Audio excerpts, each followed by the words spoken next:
e pinyno mar India.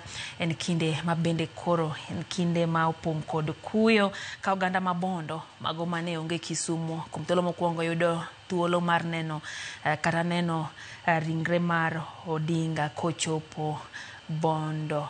Korom Gajwang' mana kaka nene wang' jowi marino kalapapla no osenyono piny ka en sa 10:15 mar odhiambo tarik 18 dwe mar 10 2025.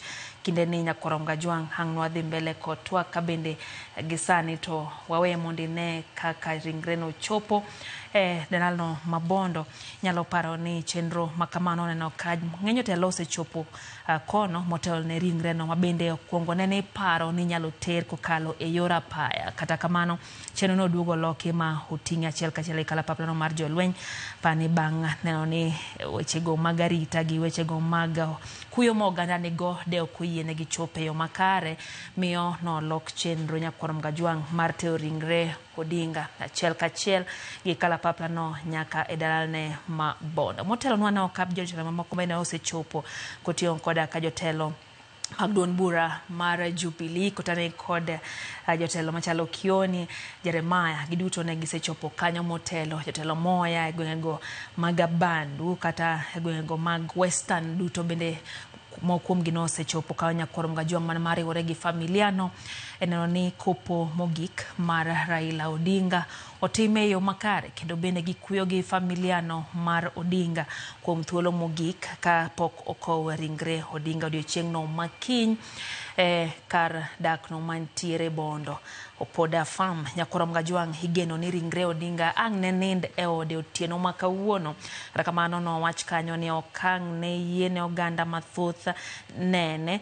Kata kamano chenro nyalo bedo ni nyalo mana ket ne familia to lendo machielo bende ochako wuok kanyo ni nyalo los chenro kendo nitiere thuolo moganda moko nyalo yudo mar keto wang'gi kuom ringre mar Odinga.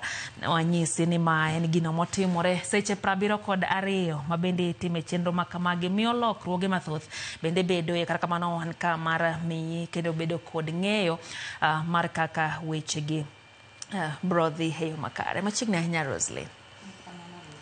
Nagoni mwosa ng'ine Nyadala Siaya County machiegni ahinya pod wamedo kuyo gi jo Kenya, kuyo gi ganda joluo, kuyo gi bende familia mar mama Aida Odinga. Wachne dhigo nade?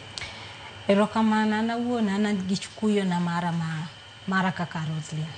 Nikech jakomo kayua kaka ng'ama na ng'eyo kata ka jafwambo ni ne en ng'ama ne autiyogo machiegni. To ne en ng'ama osiepe be.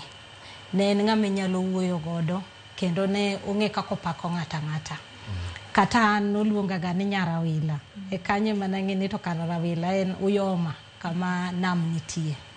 Koro ne en ng'ama ne duogo piny ma ng'ato ka ng'ato gi ike ong'e kaka owuoyo kodi gi iki. Kata gi tich mane watiyo mar fwambo no. Kata kowuoyo kodi nitie sama koro bet mowuoyo kodi ka jafwambo. To nitie sama no nyalo wuoyo kodi be kaka janyuol gi ng'ama gi gimoneno. Ta anaparo ni wachni nobuogowa kabisa. To mana mokwongo kapok awacho mang'eny kuom jakom tagone jowa mos. An kaka jadala, Siaya, tok ni nang'e ni nikech koro ne wawuok Siaya. Ne en ng'ama ne jite orwako. Ibed ng'ama tin, ibed ng'ama duong'. Mang'e ni Jakenya ka Jakenya kata mano koromo kode. To kendo nitie kaka jite kokasani ng'e mako piny mzima. Ok en gima en mana ma jo Kenya. Neno kata kane wacho biro to kata wan wabuok bino piny nikech jakom mane wang'eyo ing'e ni moro miwacho ga ni mang'a mok nyatho. Mang'a mabro dak nyaka giko mar piny. Koro kane wach tho ne obiro tido gi penjri to kara nitie joma nyalo gatho. Koro aparo nitie jo Kenya mang'eny makata kuoyo sani to kama gintiere gi penjore ni to koso nyalo chiew. Kech na winjo ka ng'eny ji penjo ni en to oninda bo nya chiew mondo wane jalo moro bo wuok sani kino chiew ki. Koro emomi ni neno kata nitie kata joma ne dhi nene o kata ni dhi nene ni ywak to dom na ng'iyo ringre to en adieri monindo kacha cha koso ng'ama onindo kacha cha timang'o opogre. To to nitie ji mang'eny ma bang'e ni kiwuogo kata kiny miwacho ni koro iketo ringre ni kiny ikeno, nitie joma wacho ni chieng'no ema gimbe gineno nyalo timo ang'owa, onyalo chier. Koro mano nyisi ni ne en gi lony moro, ne en gi mbi moro ma kane intiere ire, to nitiere kaka in iwuon nipenjri ni to an achiel kuom jo-Kenya mochopo ire. To chopo ire no nitiere kaka otimo ang'o, oloko ngimana. Koro ne en ng'ama kata kani idhi kaka wan jo-media nang'e maber ni sa ma romo gi jakom. To kama dok tiye, tang'e ni mano headline. To sa mano gochoni, to kata komi story, to nitie madhi beyond. To gima aparo ni ng'eny ji boko wacho wach jakom ni jakom no ken ng'ama mago koko.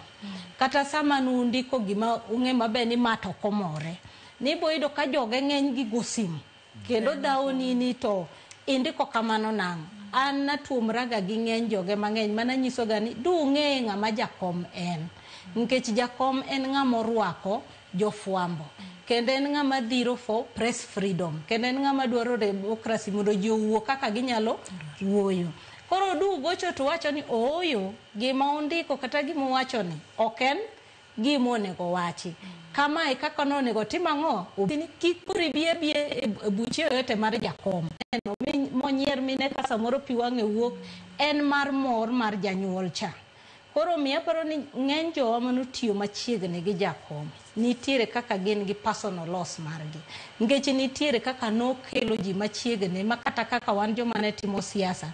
Nitie kaka nineno siasa mopogre gi siasa. Temo mineno ka ng'eny ji penjo sani to koro ma jakom odhini. Siasa wadhi bedo nade. Nikech nitie kaka nobiro ne gi nying moko, gi terms moko, makichiew kawuono kia mara vifaranga vya kompyuta, nitiere kako brocho resist, nitie broad based, nitie handshake, nitie kaka nong'ega kako coin to samo wacho gino tineno kamane wuoyo ma ji otimo ang'owa ma ji okaw. Koro ne en sama kineno miwe ni koro jakom odhi kabisa makata onowacho josiasa ni to koro kaka jondiko ni to koro ang'o ma wadhi ndiko kuom jakom. To nasiko kanyiso ga jowani sami neno ka baba chala kat mane